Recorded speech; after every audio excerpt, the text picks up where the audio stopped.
지난 밤새 미국 시장의 흐름을 짚어보면서 오늘 국내 시장에서 꼭 체크해야 될 핵심 이슈를 분석해 보겠습니다. 오늘장 키포인트, 오늘도 빅데이터 연구소 이상준 소장과 함께하겠습니다. 어서 오세요. 네, 안녕하세요. 네, 안녕하세요. 자, 오늘장 우리가 꼭 알고 있어야 될 키포인트 무엇일까? 화면으로 공개하겠습니다. 자, 오늘장 키포인트는 바로 이건데요. 델타 변이, 환율, 그리고 체감지수. 사실 이 모든 것들이 좀 우리가 걱정되는 상황이기 때문에 이 내용을 저희가 마지막에 전해드리도록 하겠고, 일단 지난 밤 사이에 미국 시장이 어떻게 마감됐는지부터 한번 살펴볼게요. 제가 6월 말일 날 네. 이 시간을 통해서 7월의 증시 주요 변수들 체크해드렸었는데요. 네네. 이렇게 델타 변이가 제일 큰 변수가 될 거라고 예상을 못했어요. 확산 그렇죠. 속도가 너무 빠르고 네. 제가 그 수요일에도 좀 머릿속이 시끄럽다고 이렇게 얘기를 했었는데 머릿속이 조금 더 시끄러워진 상황이 됐습니다. 뉴욕 증시가 왜 빠졌느냐? 뭐 여러 가지 지표가 있겠지만 뭐 좀 여러 가지 뭐 경기 상황을 보여주는 지표, 미 국채 금리가 10년물 금리가 2월 이후 처음으로 1.2%로 내려갔고 네네. 다우 다우 운송 지수가 3.3%나 빠졌어요. 많이 빠졌네요. 그리고 네. 미국식 체감 지수를 볼 수 있는 러셀 2000 지수가 1.2%, 1.3%가 빠졌고 네. 우리 시장에 영향을 주는 필라델피아 반도체 지수도 1.2%가 빠졌고요. 그리고 델타 변이 경기도나 이거를 보여주는 게 상징적으로 나스닥 종목 중에서 제일 많이 올라간 종목이 모더나예요. 5% 가까이 올라갔고요. 네. 그 다음에 바이오젠이 4%가 올랐고, 뭐 테슬라는 워낙 많이 빠졌기 때문에 1.3%가 올랐고요. 네네. 시장이랑 아란 것 없이 아마존은 0.9% 올라가면서 또 이제 사상 최고치를 기록했습니다. 네. 빠진 종목들은 여행주 트립닷컴이 4% 넘게 빠졌고, 엔비디아 2.3%, 페이스북 1.4%, 마이크론 테크놀로지도 1.4%가 빠졌고요. 역시 뭐 제일 많이 빠진 게 금융주예요. 골드만삭스도 업종별로는 금융주가 가장 많이 빠졌고, 골드만삭스가 2.4%가 빠졌습니다. 뭐 달러 인덱스는 강보합 거의 움직임이 없었고 유가가 사흘 만에 좀 반등하면서 네. 이틀간 좀 많이 빠졌었죠. 이제 다시 좀 올라오는 모습인데 오늘 지표로 좀 보여드릴 지표는 다우 운송 지수를 한번 좀 갖고 왔어요. 워낙 많이 빠졌기 때문에 지금 어느 정도 위치에 있는지를 한번 좀 살펴보려고 제가 차트를 한번 그려봤는데요. 저게 이제 5월 7일 날 고점을 기록했었거든요. 고점 기록하고 현재까지 9.2%가 빠져 있습니다. 네. 미국에서는 뭐 이게 정확히 맞는 표현인지 모르겠는데 10% 이상 빠지면 본격적으로 조정 국면 들어갔다고 간다고 그렇죠. 추세가 맞아요. 반했다 그렇게 얘기를 네네. 하는데 그렇게 보면은 14,350포인트 정도가 10% 조정 수준이거든요. 멀지 않아요. 그래서 이 다운송 지수 계속 하락하면은 경기 민감주는 조금 좀 부각될 그 좀 명분 자체가 좀 약해지는 거죠. 네네. 그러니까 경기를 보여주는 중요한 지표 중에 하나가 다운 운송 지수다. 이 부분도 좀 기억해 두시면 투자하시는 데 도움이 될 것 같으네요. 네, 알겠습니다. 자, 미국 시장 움직임 한번 살펴봤고요. 그러니까 이게 미국 시장은 어땠다라고 우리가 명확하게 규정을 내리긴 좀 어렵고 이제 현상들만 나열하는 수준으로 마감됐던 것 같아요. 예. 자, 어쨌든 미국 시장을 살펴봤고요. 이어서 자, 그렇다면 국내 시장은 어땠을까? 어제 국내 수급 특징주들은 어떤 게 있었을까요? 참 찾기 어렵습니다. 특징주도 좀 안 좋은 특징주밖에 없었을 것 같아요. 그래도 네. 눈에 딱 들어온 종목이 네. 요새 뭐 거침없는 종목이죠. SKI 테크놀로지. 네. 뭐 그 중국에서는 창신 신소재가 자구에라 남으신 국가인데요. 네네. 분리막 1, 2위 업체죠. 근데 SKI 테크놀로지가 사흘째 쌍끌이 매수가 들어오면서 어제 시장 흐름이랑 관계없이 올라갔고 네이버 카카오 뭐 성장주 맥락으로 이틀간 쌍끌이 매수가 들어오는 7월 전체로 보면은 카카오는 기관이고 외국인이고 팔았는데 어제하고 그제는 좀 사는 모습이었고 그다음에 쌍끌이 나온 종목이 조금 전에 앞에 코너에서 나왔던 것 같은데 삼성 바이오로직스, 네. 그다음에 포스토케미칼 같은 종목이 쌍끌이가 나왔고요. 코스닥 데이터를 보면은 쌍끌이 매수가 거의 없어요. 기관이 사면 외국인이 팔고 외국인이 사면 기관이 팔고 이런 종목들인데 그 와중에 이틀 쌍끌이 나온 종목이 셀리드, 요 나온 종목 중에서는 셀리드 한 종목뿐입니다. 네. 좀 엇갈리는 상황이고 수급 대장주로 꼽고 싶은 종목은 그나마 지금 전체로 시장 위험이 좀 있다고 보거든요. 다시 말씀해 주세요. 시장 위험, 그러니까 체계적 위험이 좀 전체적으로 네네. 있는 상황이기 때문에 그래도 제가 판단할 때 비교적 좀 리스크가 적은 종목이 아니겠냐 해서 들고 나온 종목이 최근에 수급도 괜찮고요. 네. 삼성 바이오로직스입니다. 기관이 열심히 사고 있는데요. 기관 매수를 주도하고 있는 게 연기금이에요. 네. 연기금이 열심히 사는 종목들은 그래도 뭔가 좀 요새 좀 잘 나가는 종목들이었잖아요. 그렇죠. 네. 그래서 어느 정도 샀냐면은 5월 중에는 나흘 빼고 다 샀고요. 6월 중에는 6일 빼고 좀 전부 매수를 했고. 네. 그리고 그 월요일, 화요일, 수요일 조금 소폭 연기금 매도를 했었는데 어제 다시 큰 규모로 매수를 하는. 그래서 연기금 매수세가 좀 붙어 있는 종목이다 이렇게 볼 수 있을 것 같고 이 종목은 강점이 이거예요. 그러니까 뭐 CMO 관련 회사인데 네. CMO 관련 회사는 뭐가 가장 중요할까요? 가동률입니다. 가동률. 네, 그렇죠. 근데 1공장, 2공장 원래 100%였는데 3공장, 1공장하고 3공장의 가동률이 1분기에 비해서 2분기가 상당히 좀 올라갔다는 얘기죠. 네. 그래서 뭐 한 증권사 리포트에 그렇게 나왔는데 가동률 올라가면은 당연히 실적 그렇죠. 좋아지는 거는 뭐 분명한 것 같고 그래서 2분기 실적도 매출이 예상 수준 그리고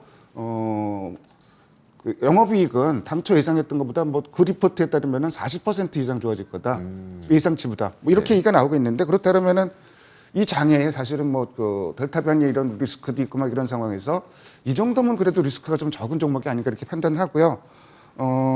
증권사 평균 목표가는 요새 나오는 게 전부 100만 원대 리포트가 나오고 있습니다. 이야. 그래서 뭐 그렇게 좀 참고해 두시면 좋을 것 같습니다. 좀 약간은 피해가는 방어적인 종목으로 좀 들어가 봤습니다. 수급 특징주로 삼성 바이오로직스, 특히 연기금 쪽에서의 연속적인 매수가 물론 연일 매수는 아니지만 어쨌든 몇 번의 이제 공백 기간이 있어도 계속 매수가 들어오고 있다는 점 확인하시면 좋을 것 같습니다. 자, 이제 어제 옵션 만기일이었었는데 양시장이 쌍끌이 매도로 큰 폭의 하락을 했어요. 뭐 환율, 연중 최고치. 근데 이제 키포인트가 체감 지수, 환율, 델타 변이 이런 것들 과연 어떻게 봐야 되는지 궁금하거든요. 우선 환율 얘기부터 좀 해볼게요. 네. 환율이 그저께 또 한번 치솟더니 어저께 또 치솟으면서 연중 최고치까지 올라갔거든요. 네네.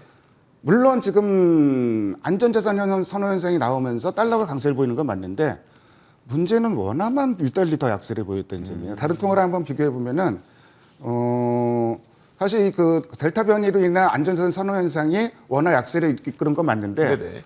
인도 루피아보다도 저희 원화가 약세거든요. 근데 인도 루피아보다도 그럼 원화가 위험자산이냐? 네. 그건 아니잖아요. 그렇죠. 근데 이런 현상이 자주 나타나는 이유가 우리나라 예전에 이런 표현을 썼는데 현금 위축이라는 표현을 했어요. 우리나라 시장에. 안전자산 선호 현상이 벌어지면은 원화 팔고 국내 주식 팔아서 네. 돈 인출해갖고 그래서 원화가 상대적으로 이건 그 제도의 문제인 것 같아요. 네네. 상대적으로 약세를 보이는 경우가 많은데 이렇게 원화 약세가 계속 이어진다 그러면은 시장은 불안할 수밖에 없는 것이고 두 번째로 체감 지수가 무너져도 너무 심하게 무너졌어요. 어제 같은 경우가 코스피가 상승한 종목이 106개, 코스닥이 상승한 종목이 246개거든요. 네. 이렇게 하면 감이 안 오실 것 같고요.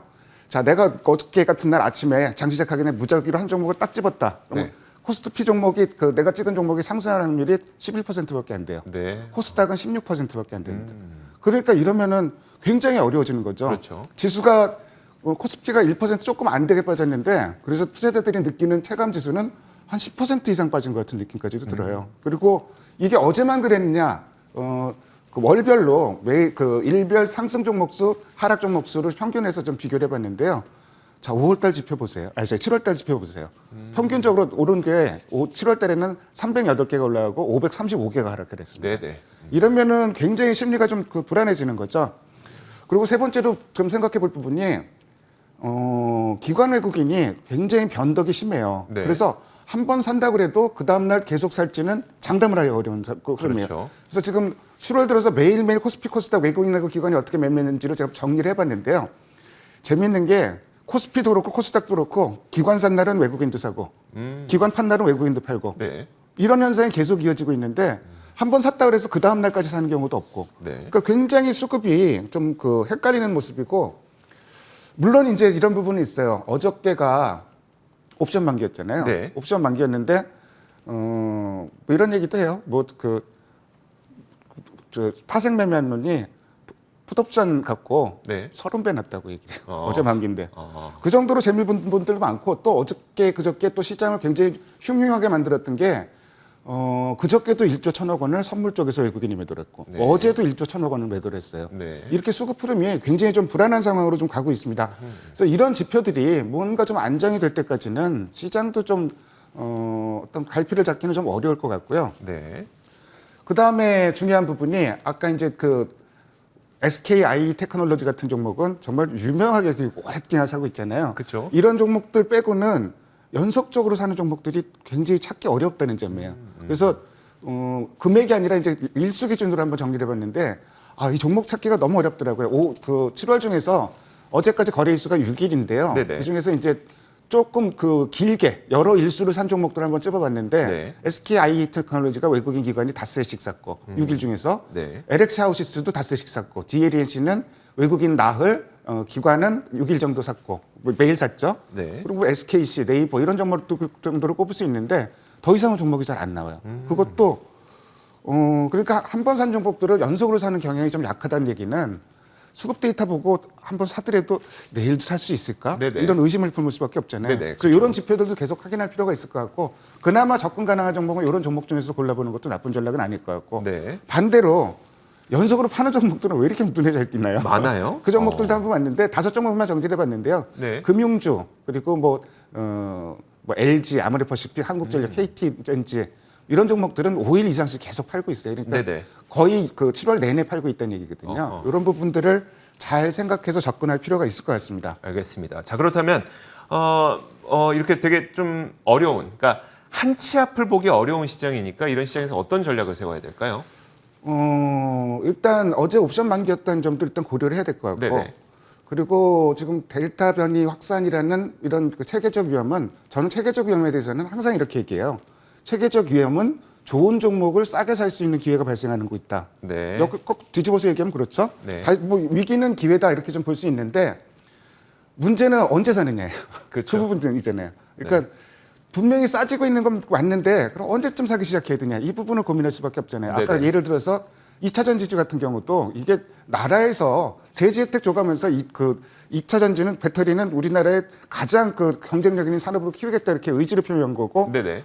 화답을 했잖아요 거기다가. 그렇죠. 그리고 또 이게 그 설비 투자 늘리는 게 어떤 맥락으로 봐야 되냐면은 그저께 천보가 그랬고요. 네. 어저께 포스코 케미칼이 그렇고 설비 투자 늘린다 그러니까 시장에서 매수가 몰리거든요. 네네. 근데 이런 게 그 어떤 그 체계적 위험 때문에 그 좀 그 반등의 시기가 재상승의 시기가 늦어질 수는 있어요. 네. 근데 그 시점을 어떻게 파악하느냐? 그래서 제가 자꾸 수급을 강조하는 겁니다. 네네. 이런 종목들의 수급이 조금 이제 그 체계적인 때문에 뭐 그 종목 불문하고 막 때리던 게 이런 종목들을 사기 시작하면은 이런 종목들은 이제 치고 올라가는 거죠. 한 가지 예를 들어보면은 코로나 초창기 때 네. 제일 먼저 수급이 살아난 종목이 카카오 네이버였어요. 아하. 결국은 그쪽으로 들어가는 게 맞거든요. 네네. 그런 맥락에서 저는 관심 있게 보는 분야는 2차 전지 배터리를 보고 있는데 역시 그 역시도 수급이 조금 돌아서는 걸 보면서 접근해 보자. 그런데 다시 한번 말씀드리지만 결국 그 체계적 위험이라는 거는 좋은 주식을 싸게 살 수 있는 기회가 생기고 있는 것이다. 이렇게도 네. 말씀드릴 수 있습니다. 알겠습니다. 언제 들어갈 것이냐에 대한 힌트까지 알려주셨습니다. 자, 지금까지 빅데이터 연구소 이상준 소장과 함께 이야기 나눠봤습니다. 고맙습니다. 네, 감사합니다.